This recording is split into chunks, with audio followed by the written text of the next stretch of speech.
Welcome. I'm speaking today with the 2001 winner of the Shaughnessy Poetry Prize at the University of St. Thomas, Moya Cannon. Welcome. Fáilte rót, Moya. Patrick. I wonder if you could take us on a journey back into how you first began exploring poetry. Well, I think it's like a lot of other things. Poetry kind of catches you rather than you sort of exploring it. Chance, like most other things, you know. I'd enjoyed it at school, but I'd taken off in quite another direction. I'd studied history and politics at college, and then I don't know, I'd come across various collections of poetry people had lent to me, you know. It is, I suppose, initially I got quite excited about poetry in translation, you know, when I encountered people like Pasternak and poetry of Antonio Machado and Neruda. This is when I was maybe, I say, at college and a little later, and I don't know, there was just wonderful excitement really about that encounter with other sensibilities, or with the sensibilities of other cultures. And then when I was about maybe 21 or so, I had an Australian friend who visited, and she brought this beautiful collection of haiku with her, you know, and which I really, really loved. Right. And it just reminded me so much of the early Irish, you know, the early Irish lyrics which had come across at school.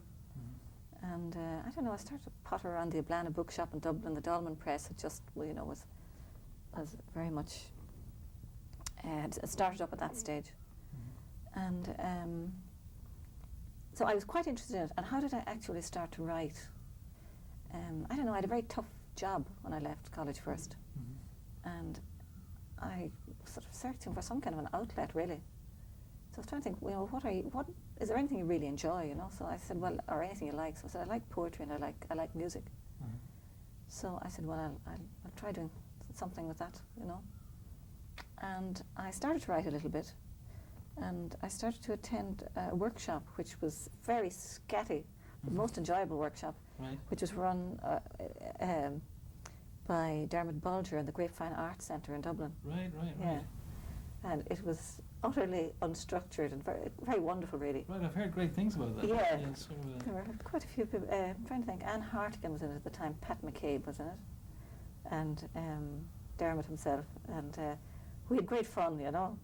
There was neither head nor tail to it. We read whatever we were trying to write, and people commented on each other's work. And I found it was just a good sounding board, really, when you were starting to write. Right.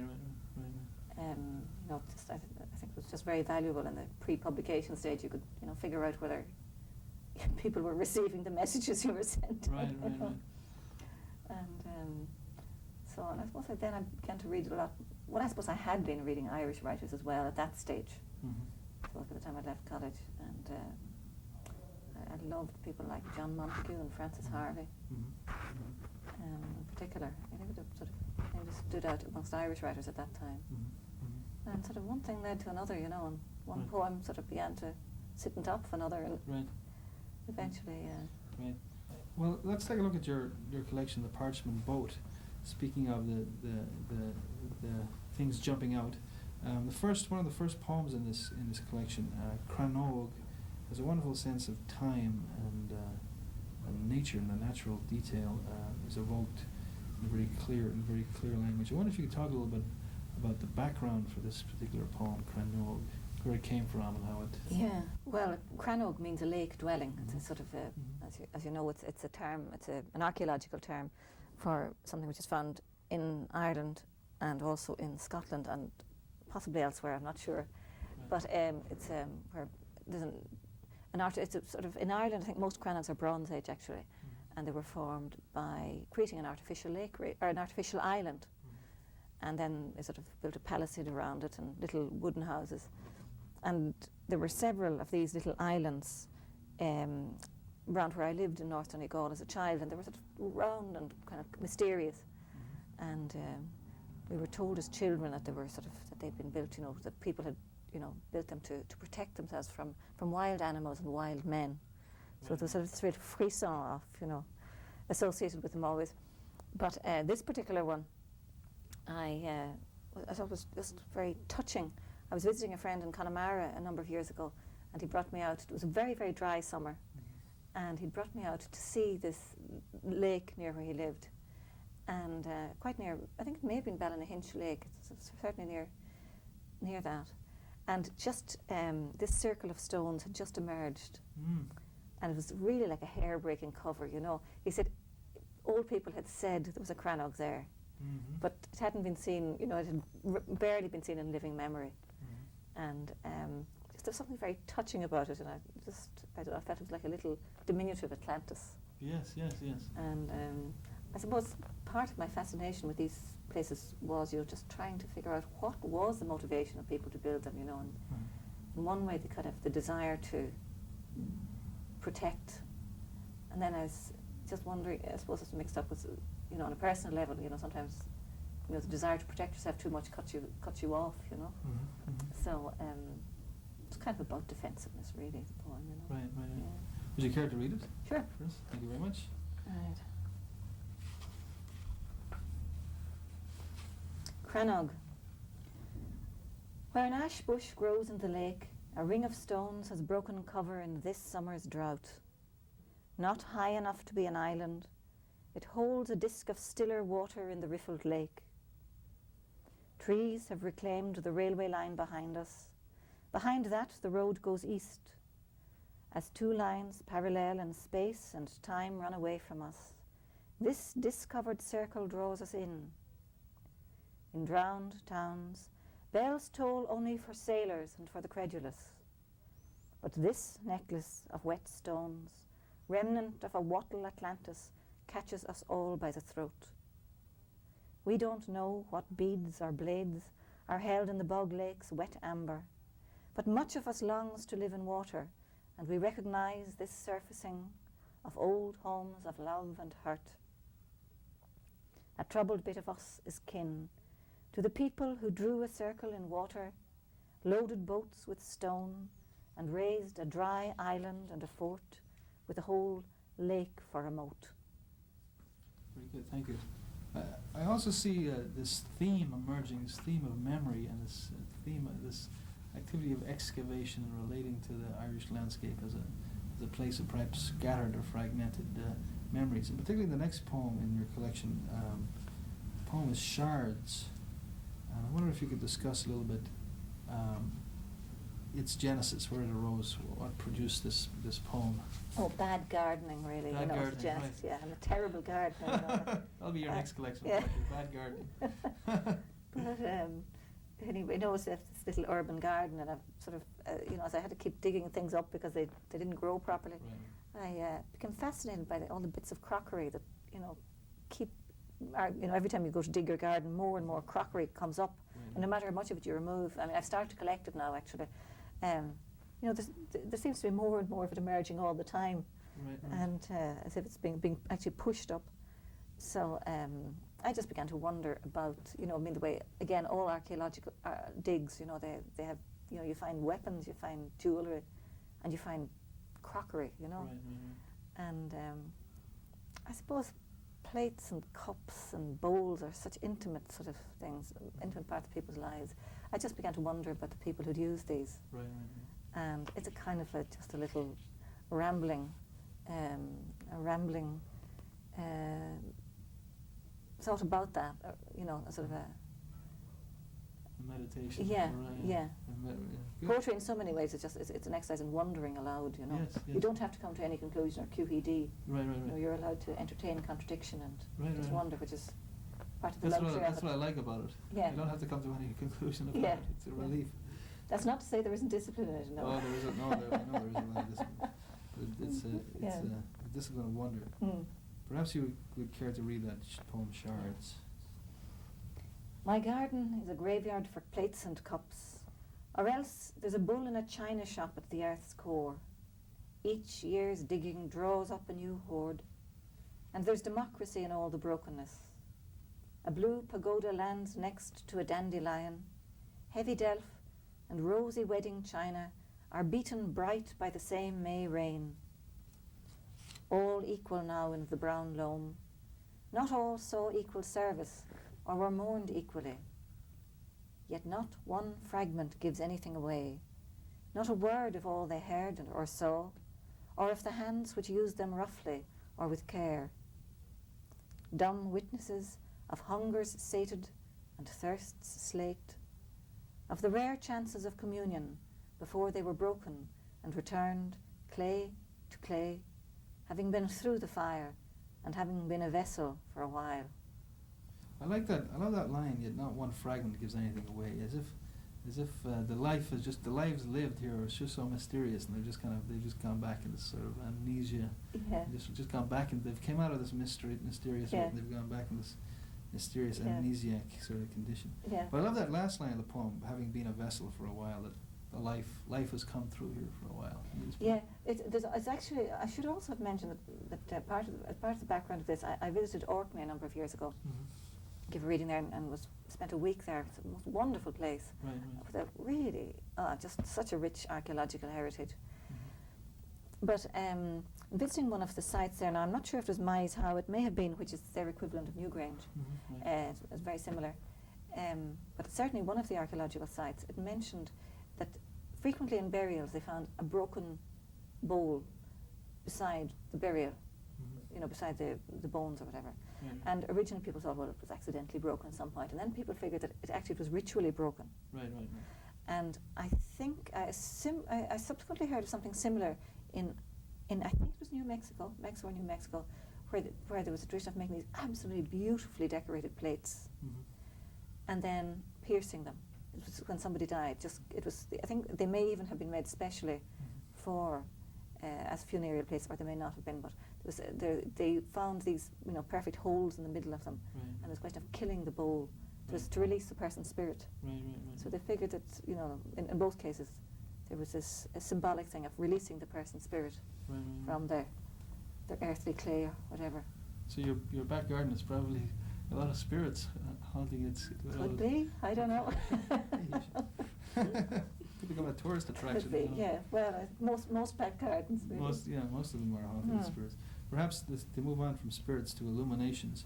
And the next poem in your collection is called Introductions. And this, going back to that idea you have of the haiku, I know Zen is a kind of a word that's thrown out as this highly elastic, mercurial sort of word that can be applied anywhere. But this seems to remind me a little bit of the haiku quality of just the directness, directly looking at things and trying to let the illumination come true. But I wonder if you could talk a little bit about where Introductions was born. I suppose it's a kind of a, when you were maybe 18 or 19, you came across sort of a wonderful poem or a great song or a great piece of music that just lit you up. Yes, yeah. And or you meet somebody who again just lit you up, and you get so excited about this, be kind of congratulating yourself about discovering it, Right. like some sort of like Christopher Columbus. But then recently, I just realised most of these kind of really enriching things that I encounter now, I'm introduced to them. I possibly was then too, but I hadn't the wit to notice. Right. But that people do have introduced me to so many wonderful things, and this is it's kind of a risky business because it's something very precious to you. It's quite a risky thing to introduce it to somebody else because they might dismiss it or quite blasé or say, oh, so what, big deal. So this is a kind of a thank you to friends who introduced me to things that are precious to them, really. And it's a kind of a thank you to that, because that kind of risk taking, where people say, this is something which is really, which is very special and very precious and kind of sacred to me, and what do you think of it? It's like showing your crockery, perhaps. Well, I don't have that kind of crockery, I mean the crockery from the garden. It's the sacred crockery. Yeah. Anyway, go ahead. That's a wonderful poem. Yeah. Some of what we love we stumble upon, a purse of gold thrown on the road, a poem, a friend, a great song, and more discloses itself to us, a well among green hazels, a nut thicket, when we are worn out searching for something quite different. And more comes to us carried as carefully as a bright cup of water, as new bread. Very good. I love that line, discloses itself to us. That's where We Yeah. could become Yeah, well, you can interested be in- hunting for things for a long time, you know, Right. and they'll hide. Yeah. Like Sometimes they're right there. Yeah, They're well, right- if you ever notice if you go to look for a specific book on your bookshelf, you know, Right. sometimes books hide themselves, you know. They do indeed. Yeah. One of your own books Yeah. this afternoon. And at other times you find that, you know, a book will trip you up, you know, just when you need it, Right. you know, Right. and There's like a library angel. There's an angel There in is. the library. You'll Yeah. find the right. You'll find the Yes. right words for just Yeah. at the right time. there's even a bookshop angel. Oh, there is a I'd bookshop. say there is, yeah. Right, Yeah. yeah. Well, let's take a look at Isolde's Tower. Just at the sense of place. This is again, I like the sense of exasperation in this poem. The sense of what is hidden in the soil, what is hidden in Irish memory, but also perhaps what is hidden. We sort of invent a story, a fiction around it. I wonder if you could talk a little bit about Isolde's Tower, Essex Quay. Yeah, this was written it wasn't written while I was waiting at a bus stop. I can't write at that rate at all, but a number of years ago I spent some time as a writer in residence in university in Canada, which I enjoyed very, very much. But one of the things which I mean, I've always been interested in place name and kind of, you know, the extraordinary way in which a particular name will adhere to a particular place, you know, because it's kind of apposite. And you know how this happens, you know, out of all the possible names, and I suppose I was brought up with a great awareness. Really, fortunately, my father was just really interested in that sort of thing, you know, and the interpretation of place names. So I was always intrigued by it, and always happened to love maps as well. But when I was in Canada, I was so struck by the fact that the names, because so many of the names had been imported. The stories belonging to the places had been erased. Right. You know, that the place name was the key to the story, which sort of interpreted the place. And I had kind of found it so strange to live without the resonance of some sort of story in the place. So I was back, and at the time I was actually I was spending some time working for Poetry Ireland Review in Dublin Castle, so I just come down to wait for a bus, and I happened to notice that they were digging up. There was a dig going on behind me, and there was a little notice saying that they were digging up Isolde's Tower, you know. And I just thought, I mean, how extraordinary to be just tied in geographically to the story, this great epic of Tristan and Isolde. So it's kind of about that, about the enrichment of place by story. Right. And I think, who said it? Somebody or other. A place which we encounter in song is never the same again. That's right. You know? Yeah. And so there's in fact, the last lines in this poem are from a 13th century version of the story by, I think, Gottfried von Strassenburg, as far as I can remember. I'm not too sure. Right. It was a Yeah. very famous European Yeah. tale, yes. Yeah. But it's just about the enrichment of place by story, and I suppose that's one of the huge losses that occurs frequently with colonisation. Right. I mean, I'm reminded of the enormous protest, and I think very rightly so, in the north of Ireland a number of years ago, when it was proposed that townland names be replaced by zip codes. Right. And there was, you know, outcry at this. Right. You Yes. know, and so just, I said, the linking of place to, I said, this wonderful epic. They were successful in the protest, were they, in the north? Oh, they were. They were, They yes, were, yeah. yeah. They They were, were, yeah. okay. They were, yeah. Would you care to read us? There's an epigraph to this from a Canadian writer called Robert Croetch. He says, "It is our fictions which make us real." Isolde's Tower, Essex Quay. Is there no end to what can be dug up out of the mud of a riverbank? No end to what can be dug up out of the flood plains of a language? This is no more than the sunken stump of a watchtower in a city wall, built long after any Isolde might have lived, built over since a dozen times, uncovered now in some new work, a tower's old root in black water behind a Dublin bus stop. And the story is no more than a story. Tristan drifted in here on the tide to be healed, taken in because of his music, and a long yarn spun on, of which they'd say, had not the lovers of whom this story tells endured sorrow for the sake of love, they would never have comforted so many. Very good. The next poem in this collection is called Hunter's Moon, and it's one of the, there's a very long tradition of epiphany and illumination and insight in Irish poetry. I wonder if you could talk about this poem, Hunter's Moon, a little bit, and where it came from. It's a very small little poem, really, but it's just about the way in which, the very odd way in which I felt it at various stages of my life. I've come across a book or a person or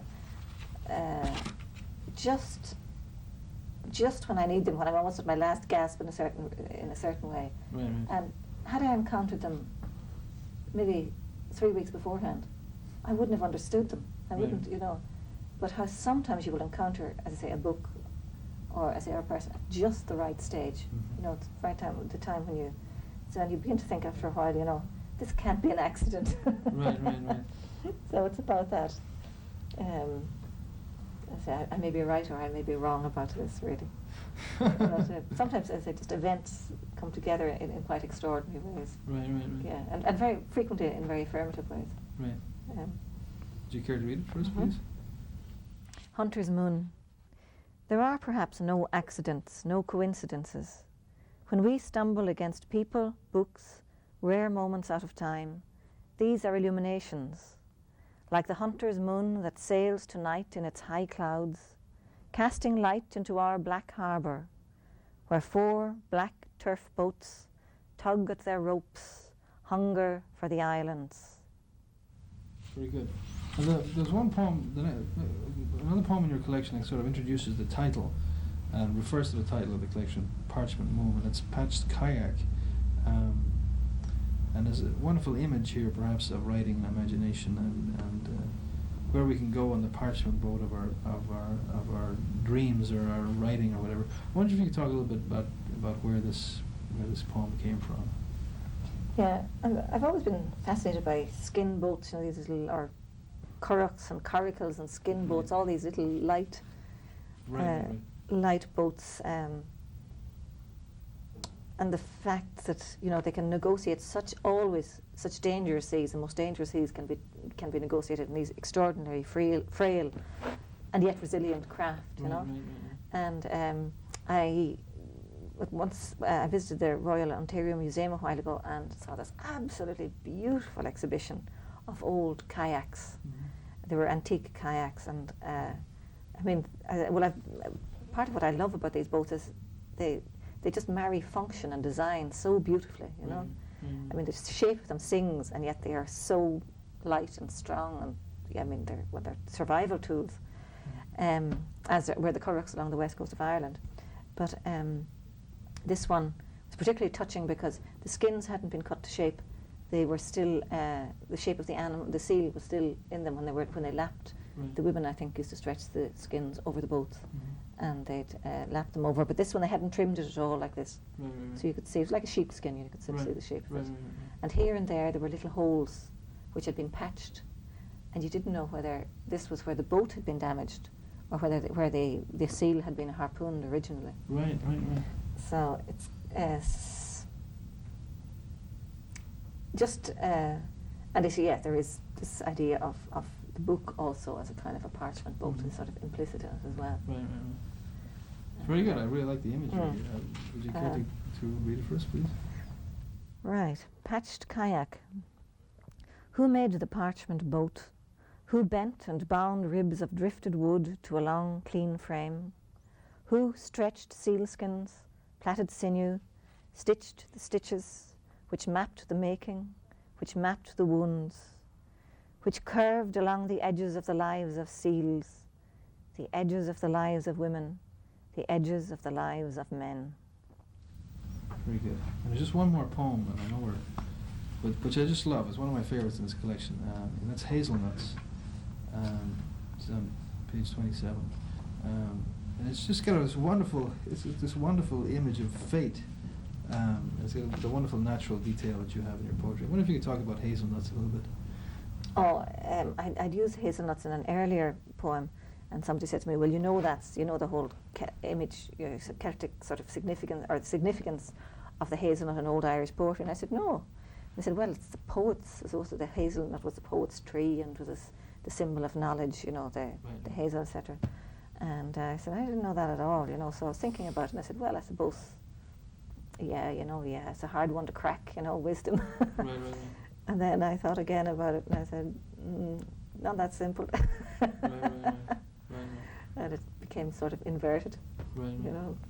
Well, I wonder if you could conclude our discussion today, Moya, by just reading Hazelnuts. Right. I thought I knew what they meant when they said that wisdom is a hazelnut. You have to search the scrub for hazel thickets, gather the ripened nuts, crack the hard shells, and only then taste the sweetness at wisdom's kernel. But perhaps it's simpler. Perhaps it is we who wait in thickets for fate to find us and break us between its teeth before we can start to know anything. Well, on that note of trying to taste the wisdom, the sweetness at wisdom's kernel, it gives me great pleasure to conclude my conversation today with the 2001 winner of the Shaughnessy Poetry Prize, the University of St. Thomas, Moya Cannon. Thank you very much, Moya. Thank you, Patrick. Wonderful Pleasure. conversation.